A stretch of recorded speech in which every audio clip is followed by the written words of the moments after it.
तीन लोक में चार हैं, मंगल शरण व श्रेष्ठ, अरहत सिद्ध व साधुगण, धर्म जैन जग ज्येष्ठ।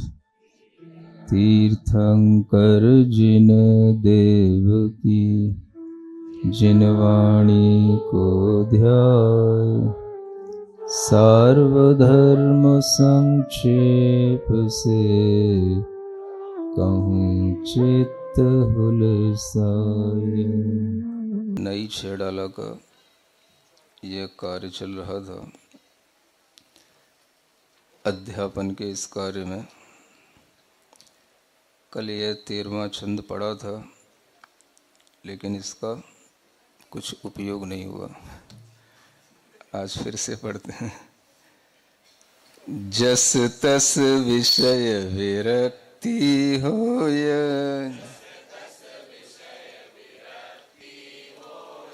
मरण समाधि सुदुर्लभ जोय।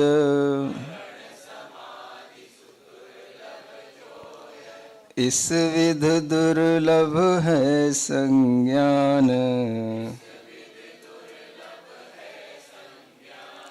बिन विचार पशु मनुज समान।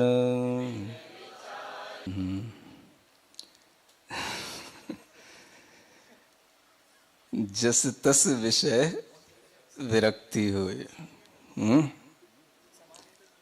जब ऊपर वाले काव्य में आपको दुर्लभता का ज्ञान कराया गया और ये बताया गया कि धर्म को प्राप्त करके भी विषयों में व्यस्त रहने वाले मनुष्य यहाँ पर अनेक हैं,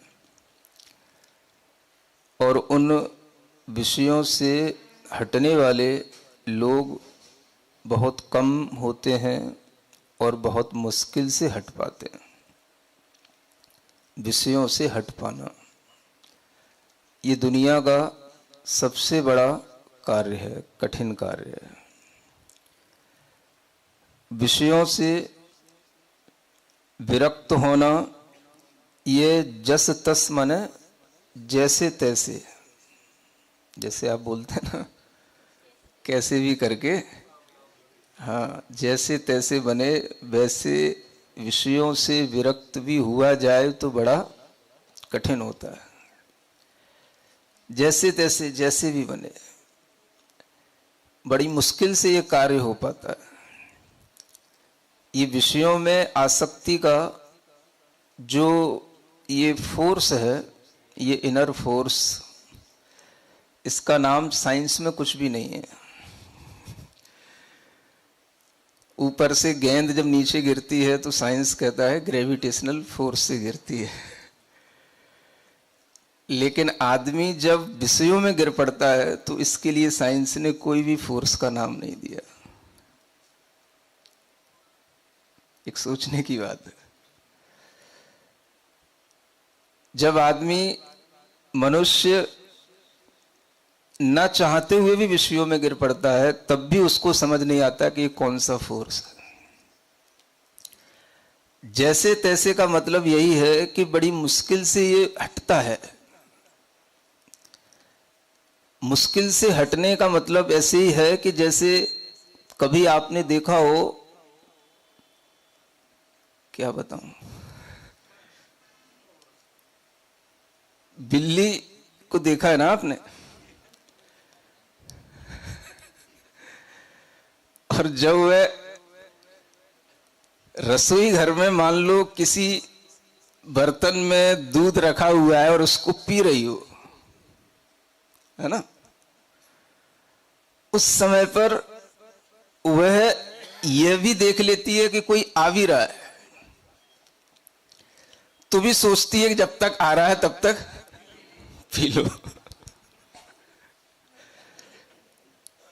और आते आते भी वह सोचती है कि एकदम तो कोई मार नहीं डालेगा, जब तक तो 2-4 घूंट और पी लो। कोई आता है, जब तक डंडा खटखटाता हुआ आता है, आवाज देता हुआ आता है, तब तक भी वो उसको छोड़ती नहीं है। और कभी कभी तो एक आध डंडा भी पड़ जाए तो भी चलता है, ऊपर से पड़ रहा है। हाँ, और कभी कभी तो जब डंडा पड़ने लग जाता है तो वह जैसे मेरे ऊपर जोर से ना पड़ जाए इसलिए आंखें भी मींच लेती है कि मुझे दिखाई ना दे कि मुझे कोई डंडा मार रहा है। लेकिन एक जो उसका मकसद है वो क्या है?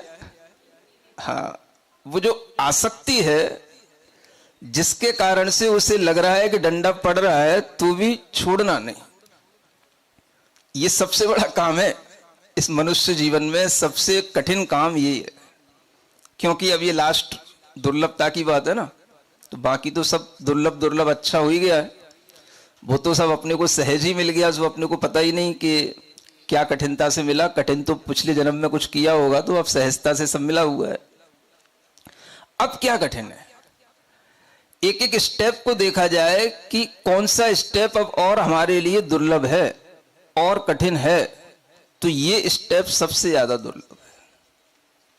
घर में बैठे बैठे सम्यक दर्शन हो जाना भी सरल है। क्या सुन रहे हो? लोग यही चाहते हैं, घर में बैठे बैठे सब हो जाए। जैसे भरत चक्रवर्ती को घर में बैठे बैठे सब कुछ हो रहा था, ऐसे ही लोगों को चाहिए पड़ता है घर में बैठे बैठे सब हो जाए। डाल पे फल लगा हुआ है, वो डाल पे लगे लगे लगे लगे अपने आप पक जाए, और पके पके पके पके अपने आप कभी ना कभी थोड़ी सी हवा चले और गिर जाए, ठीक है बस।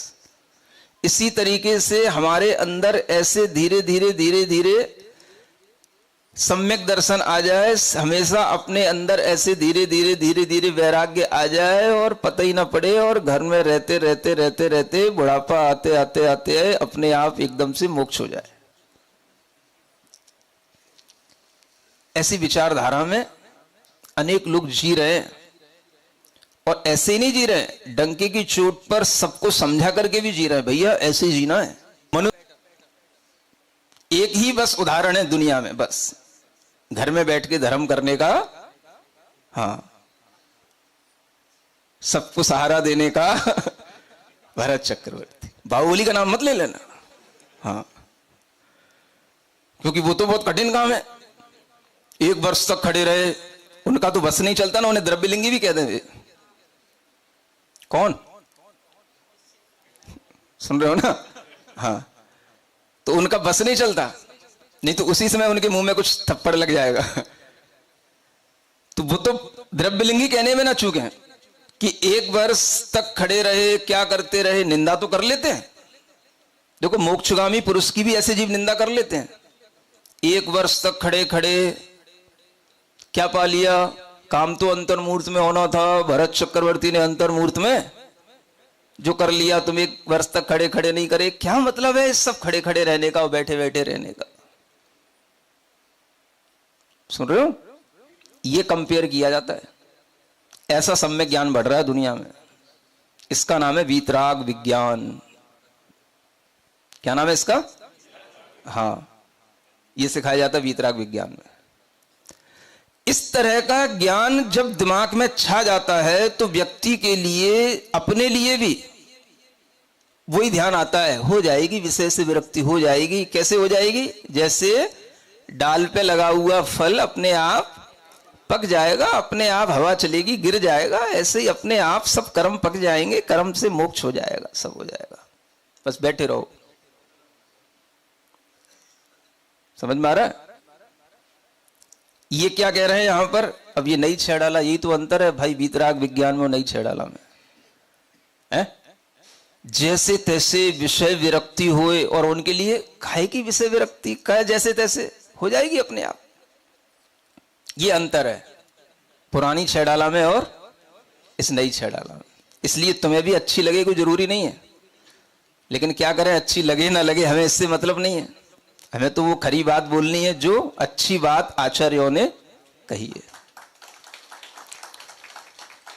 अब ये जैसे तैसे होने वाला काम, माने ऊपर ऊपर से भी जैसे तैसे हो जाए तो भी बड़ा कठिन होता है। फिर भीतर से जैसे तैसे होए, उसमें तो बिल्कुल ऐसे तैसे हो जाती है। क्या बोलते उसको? हाँ, वो बिल्कुल बाहुबली की तरह सारा पसीना निकल जाएगा, खड़े खड़े बेलें चढ़ जाएंगी, बामियां बन जाएंगी। सब उपसर्ग सहन करने के बाद में जब कभी ऐसे तैसे करके वो हो पाता है, इसलिए ऐसा कठिन काम करने की किसी की हिम्मत नहीं पड़ती। तो भरत चक्रवर्ती जिंदाबाद। समझ आ रहा है? बाहुबली के गान गाएंगे तो फंस जाएंगे, इसलिए कौन पढ़ता है ये तम गौमटे संपड़मामिनिच है? तो ये बाहुबली के गाने गाना भी, इनका भी स्तुति करना भी अपने आप में एक कठिन काम है, क्योंकि स्तुति करोगे तो उस ओर दृष्टि जाएगी। आसाम जो पेखदी स्वच्छ दृष्टि, उन्हें भी स्वच्छ दृष्टि कहा जा रहा है, लेकिन वे भी अपने अंदर क्या पुरुषार्थ कर रहे हैं? अब विषय तो हट गए, लेकिन कोई भी इच्छा उत्पन्न ना हो जाए। अब वो इच्छा कौन सी? 1 महीना हो गया खड़े खड़े, थोड़ा बैठ जाऊं,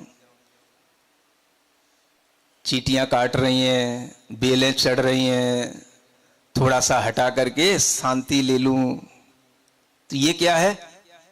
ये भी विषय तृष्णा है, स्पर्शन इंद्रिय की तृष्णा है। ये भी क्या मिल जाएगा अगर शांति से अगर उनको हटा भी दोगे तो तृष्णा ही बढ़ेगी, क्या मिल जाएगा? ऐसा सोच करके बाहुबली ने न बेल हटाई न चींटियां हटाई, और वह अपने अंदर किसी भी तरह से स्पर्शन इंद्रिय के सुख की भी इच्छा ना हो जाए तो तुरंत उसको है दोष मूलम, ये कहां से दोष उत्पन्न हो रहा है उसको मूल से नष्ट करना, ये विचार आने लग जाता है। ये दोष कहां से आ रहा है? ये इंद्रिय की आसक्ति का भाव कहां से उत्पन्न हो रहा है? किस कारण से उत्पन्न हो रहा है? उस संस्कार को मिटाना, उस पर वार करना, ये अंतरंग में निरंतर चलता रहता है। तब जाकर के जस तस विषय विरक्ति होए वाला ये सूत्र फिट बैठता है। मरण समाधि सुदुर्लभ, ऐसे करते करते करते करते साधना करते करते वह समाधि, मरण समाधि होती है, वह बहुत दुर्लभ होती है।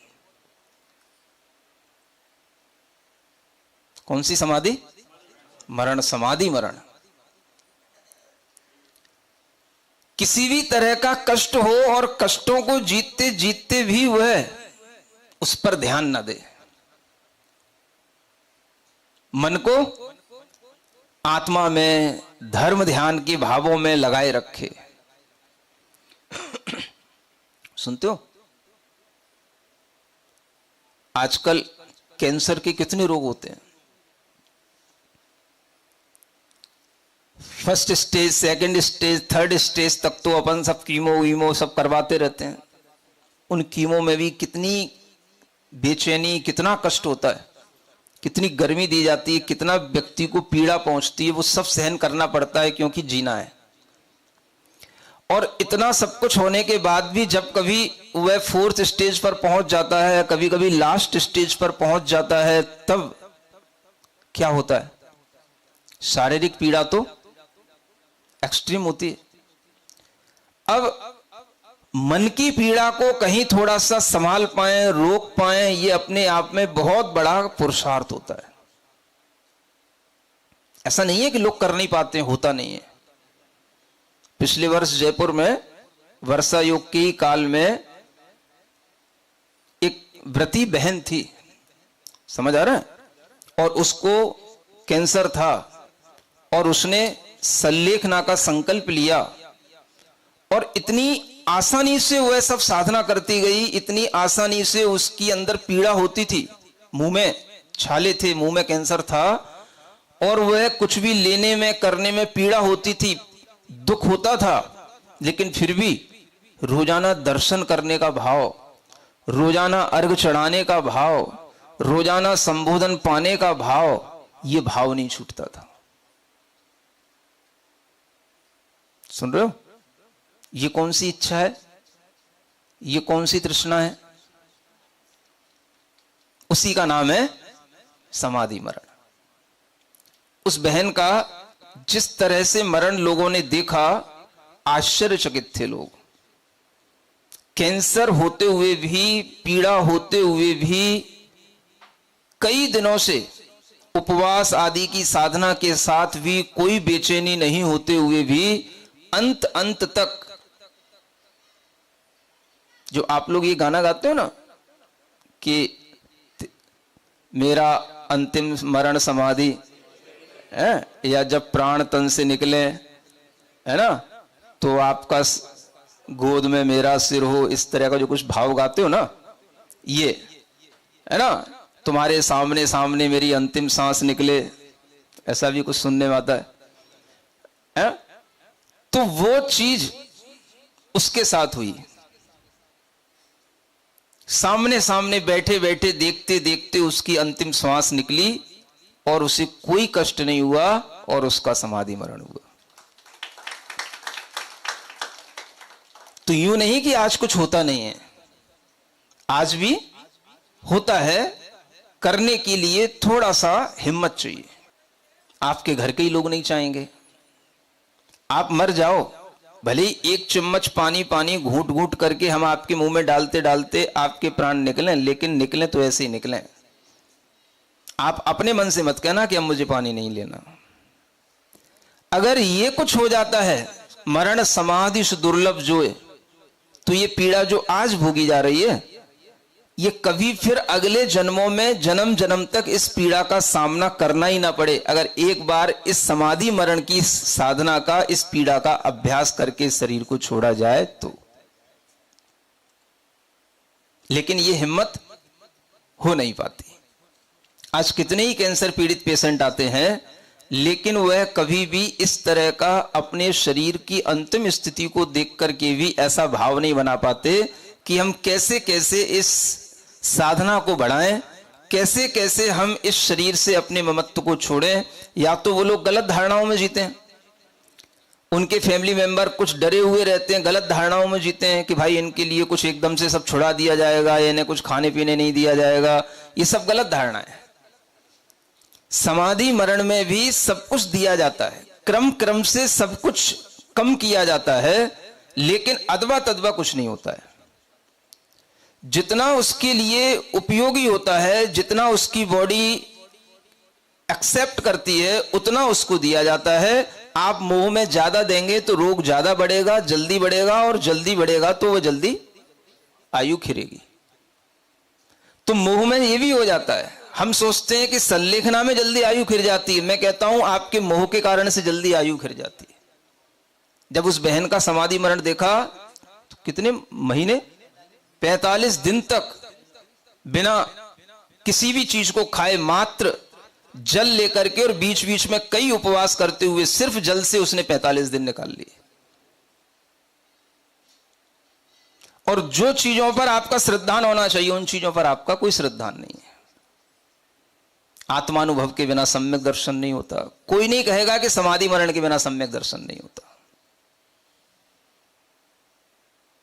जितना कुछ आचार्यों ने लिखा है, चाहे तत्वार सूत्र में पढ़ लो, हर तरह से श्रावक के लिए भी लिखा है और साधुओं के लिए भी लिखा है। समाधि मरण की उपादेयता अपने आप में मनुष्य जीवन की सबसे बड़ी सार्थकता कही गई है। और इसको नकारना, इसको नहीं स्वीकारना, इसके ऊपर क्वेश्चन मार्क लगाना, यह अपने आप में सम्यक ज्ञानी का काम कैसे हो सकता है? तो तीर्थंकरों के द्वारा दिया गया कोई भी तरीके का अपना ये जो सिद्धांत है, इस सिद्धांत को जब तक हम स्वीकार नहीं करेंगे, हम सम्यक ज्ञानी कैसे हो सकेंगे? इसलिए यह सीखना जरूरी है। इस विद दुर्लभ है संज्ञान, इस तरह का यह संज्ञान माने यह सम्यक ज्ञान दुर्लभ है। सुन रहे हो? बीतराग विज्ञान सुलभ है, सम्यक ज्ञान दुर्लभ है। नहीं समझ आ रहा? बोलो तो क्या कह रहा हूं? हाँ, बीतराग विज्ञान सुलभ है, बहुत जल्दी समझ में आ जाएगा आपको। यह सम्यक ज्ञान दुर्लभ है। ये ज्ञान भी दुर्लभ है, ये भी समझ में आ जाए आपको। इसमें भी आपको क्वेश्चन मार्क लगेगा, ये नई छेड़ाला क्यों, नहीं समझ में आया? क्यों बोलो, क्यों है? वीतराग विज्ञान की सुलभता में जो लोग रच पच रहे हैं, उनके आगे सम्यक ज्ञान रखने के लिए ये नई छह डाला है। वीतराग विज्ञान सुलभ है, वो दुर्लभ चीज नहीं है, ये सम्यक ज्ञान दुर्लभ है जो यहां बताया जा रहा है। इस क्यों का उत्तर ये देना है आपको। सुन रहे हो ना? हाँ, क्योंकि जब सामने कोई भी चीज आती है तो सबसे पहले मन का आग्रह पहले उस चीज पर दोषारोपण करता है, पहले उस चीज पर कटाक्षेप करता है। स्वीकारना तो बहुत दूर की बात है। मन का आग्रह जिस ढंग से हमारे अंदर पड़ा हुआ होगा, वो भी एक संस्कार बन चुका है विषय तृष्णा की तरह। वो वीतराग विज्ञान का भी एक संस्कार पड़ चुका है। और जब उस संस्कार के सामने ये चीज आएगी जब नई, तो ये क्यों, ये प्रश्न आए बिना रहेगा नहीं आपके अंदर। सुन रहे हो? तरह तरह के आपके अंदर उत्तर आएंगे। मुनि महाराज अपनी बुद्धि ज्यादा दिखा रहे होंगे, अपना ज्ञान ज्यादा बांट रहे होंगे, दूसरों के ज्ञान को पीछे ढकेल रहे होंगे। तो जब भी हमारे सामने कोई ऐसी चीज आएगी, हमारे सामने प्रश्न आएंगे, क्योंकि वो भी हमारे संस्कार में पड़ा हुआ है। और इस तरह की चीजों को एक्सेप्ट करना, इसको समझना, इसको समझाना, इसको स्वीकार करना कि हां, अगर हमें सम्यक ज्ञान की बात करना है तो किसकी बात? हाँ, वीतराग विज्ञान की बात नहीं करना अभी मुझे। किसकी बात करना? हाँ, सिर्फ सम्यक ज्ञान की बात। संज्ञान माने सम्यक ज्ञान। पहले सम्यक ज्ञानी बनो। वीतराग विज्ञान बहुत बात की बात है। कष्ट तो इसी बात का है और विपरीतता इसी बात की है कि जो चीज बहुत बाद में प्राप्त होनी है वो आपने पहले ही प्राप्त कर ली, इसलिए अब कुछ भी आपके साथ नया घटित नहीं हो सकता। तो पहले क्या होना चाहिए था? सम्यक ज्ञान। और हम पहले क्या लिया है? वीतराग विज्ञान। जिस वीतराग विज्ञान को मुनि महाराज भी जैसे तैसे बड़े कष्ट से, सुन रहे हो, बाहुबली की तरह 1 साल में जैसे तैसे प्राप्त करते उस वीतराग विज्ञान को, वो आपको घर बैठे मिल गया। तो अब आपके लिए क्या चाहिए? कुछ नहीं चाहिए।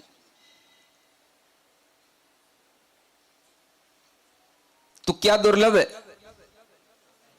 कौन सी छह डाला दुर्लभ है? समझ आ रहा है? क्योंकि फिर आपने कोई विचार ही नहीं किया, क्या और दुर्लभ, क्या और दुर्लभ, क्या और दुर्लभ। इस तरह की दुर्लभता का विचार आए बिना आप आगे आगे का अपना स्टेप कभी भी आत्मोन्नति के लिए बढ़ा नहीं सकोगे। क्या हमारे पास है, क्या हमें आगे और स्टेप लेना है, ये हमें जानना जरूरी होता है। और ये इसी तरह के सम्यक ज्ञान के माध्यम से सामने आता है।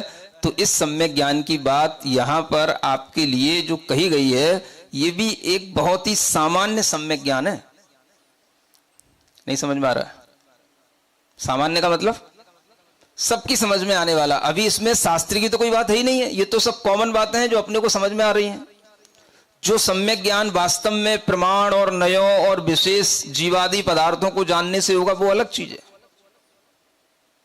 वो बात की बात है। पहले इतना तो कॉमन जिसको साइंस बोलते हैं वो तो अपने अंदर आए। वो एक सम्यक ज्ञान है कि हम दुर्लभता का विचार अपने अंदर रखेंगे, तो ये भी उस सम्यक ज्ञान की एक सामान्य परिभाषा है। अब ये 6 ढाला का जहां से प्रारंभ किया था उसी विषय का इसमें अंत हो रहा है। कहां से शुरू किया था? चतुगति में है जीव अनंत, पंच परावर्तन नहीं अंत। तो जो पंच परावर्तन की बात आई थी, उन परावर्तनों में थोड़ा सा उन परावर्तनों का स्वरूप जानने के लिए ये 3, 4, 5 छंद और भी हैं, है ना? तो अपन अभी एक तो पढ़ते ही हैं कम से कम। कर्म और नौ कर्म अखेद, द्रव्य परावर्तन द्वय भेद, थोड़ा बचा न कोई द्रव्य, भोग न छोड़ा भव्य अभव्य। पढ़ो।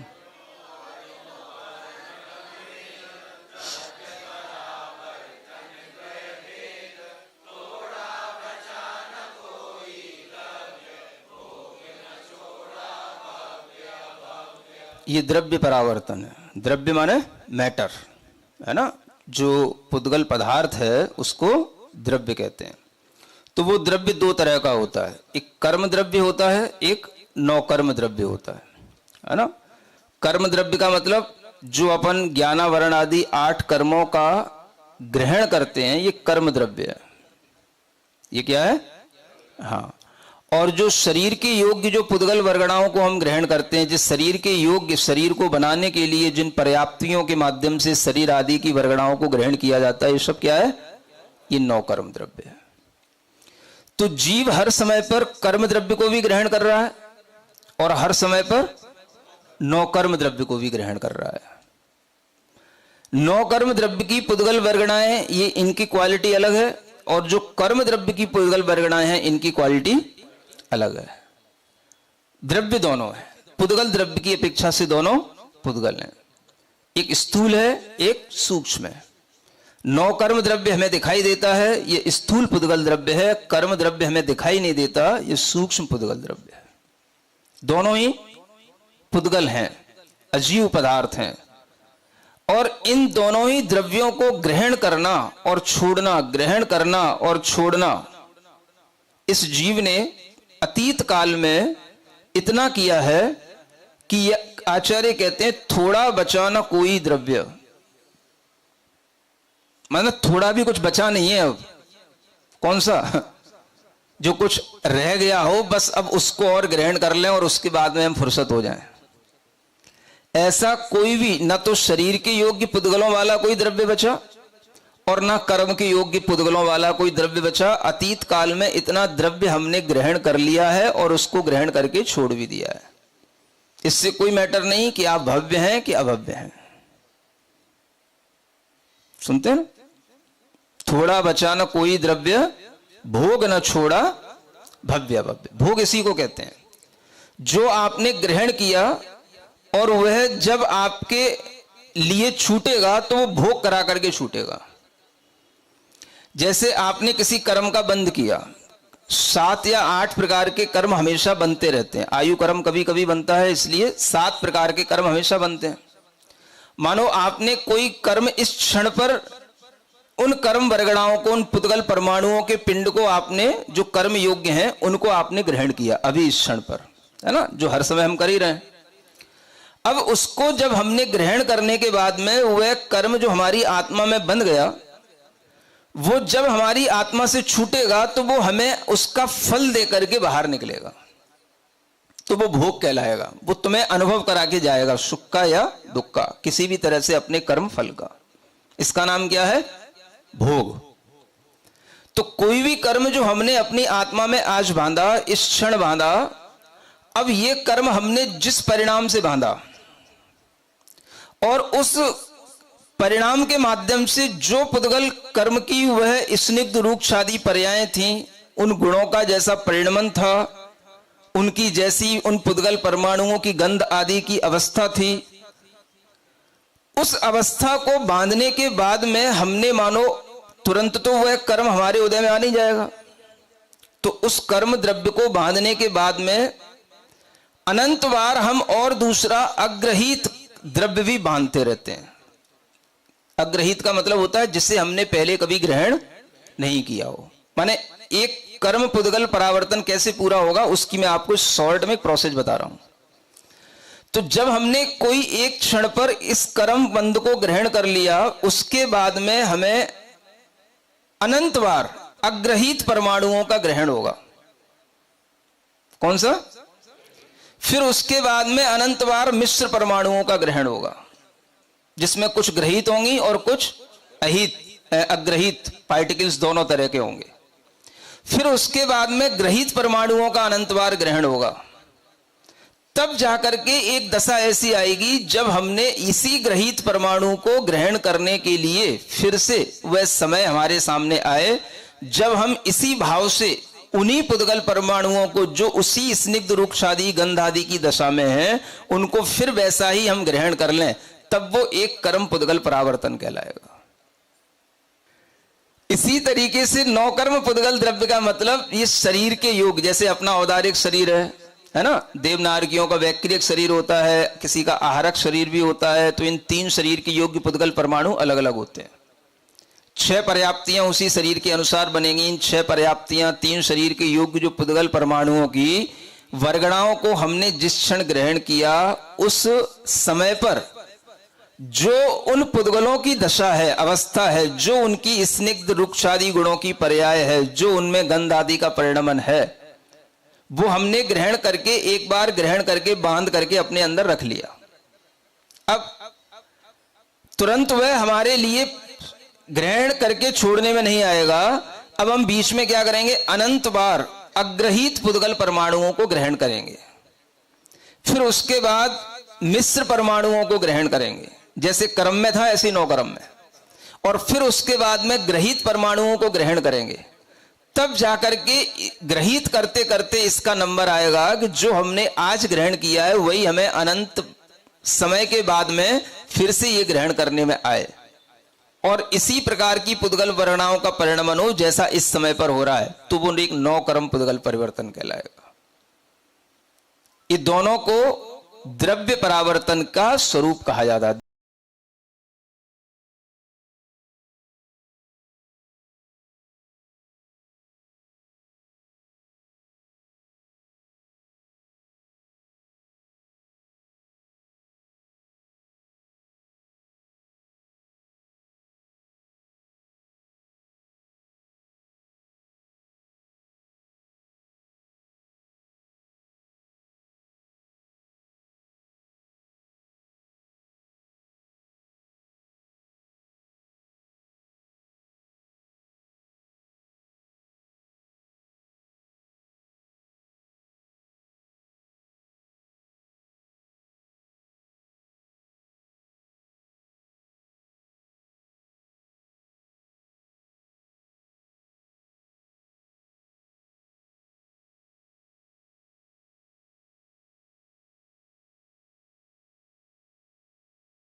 समझो कि जैसे सारे कपड़े जो तुम पहन करके छोड़ देते हो वही फिर से रिसाइकलिंग होकर के आपके पास में आ जाते हैं, और उन्हीं कपड़ों को फिर आप एक न्यू फॉर्म में फिर से ले लेते हो, तो कपड़ा तो वही रहता है, मटेरियल तो वही रहता है सारा। ऐसे ही सब शरीरों के योग्य परमाणु हमने अपनी आत्मा में ग्रहण किए हैं, उनका फल चाखा है, उनको भोगा है और उनको छोड़ा है, चाहे वो कर्म के लिए हो चाहे वो नौकर्म के लिए हो। तो कर्म और नौकर्म समझ में आया। ये हर समय पर बंद होता है, और बंद होने के बाद में जब इसका फल मिलता है तो वो हमारे लिए भोग कहलाता है। तो जो हम अपने शरीर का भोग कर रहे हैं, हम अपने शरीर से मानो सुखी महसूस कर रहे हैं, ये अभी हम सुख का भोग कर रहे हैं। क्या सुन रहे हो? शरीर निरोग है तो निरोग पुद्गल परगणाओं का भोग कर रहे हैं, और शरीर सरोग है तो रुग्ण पुद्गल परगणाओं का भोग कर रहे हैं। सुख का भी भोग कहलाता है, दुख का भी भोग कहलाता है। तो वह सुख दुख इस शरीर से भी होता है और कर्म से भी होता है।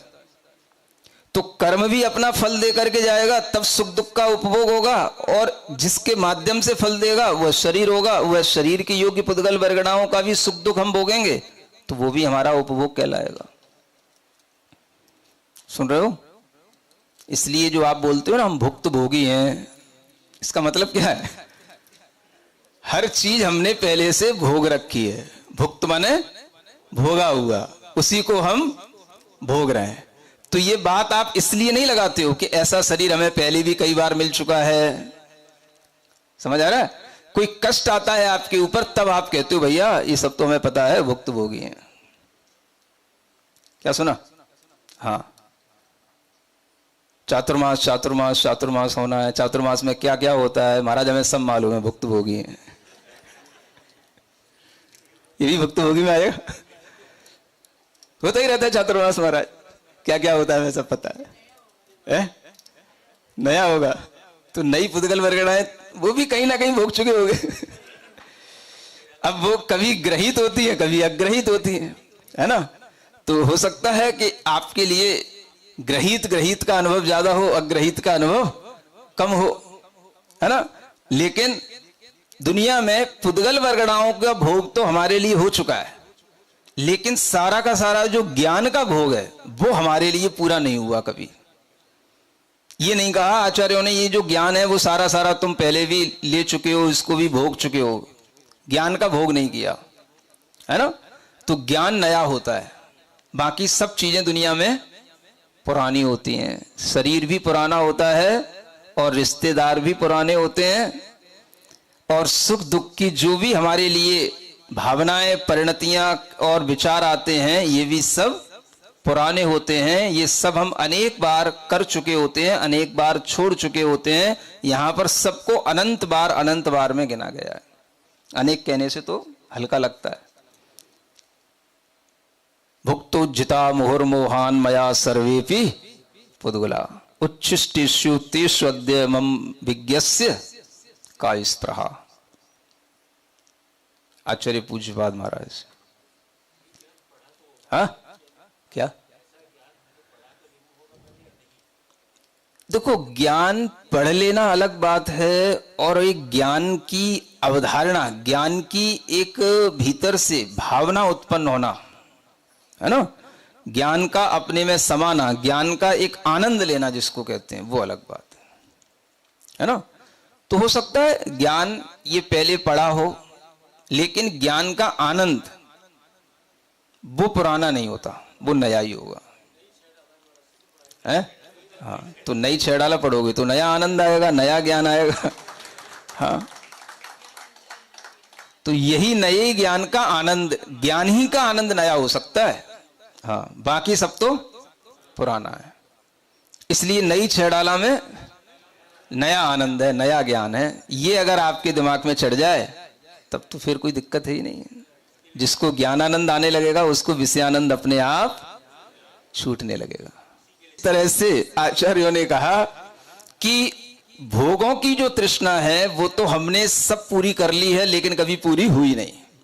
लेकिन इस तरह के ज्ञान की प्यास हमारे अंदर कभी आई नहीं, और आ जाती है तो ये ज्ञान की प्यास हमें अपने ज्ञान स्वरूपी आत्मा से मिला देती है और विषयों से हमें बिल्कुल छुड़ा देती है। इसलिए ये ज्ञानानंद की पिपासा अपने आप में श्रेष्ठ है, बाकी सब अनर्थकारी है। ये अपने अंदर ज्ञान आने का नाम ही सम्यक ज्ञान कहलाता है।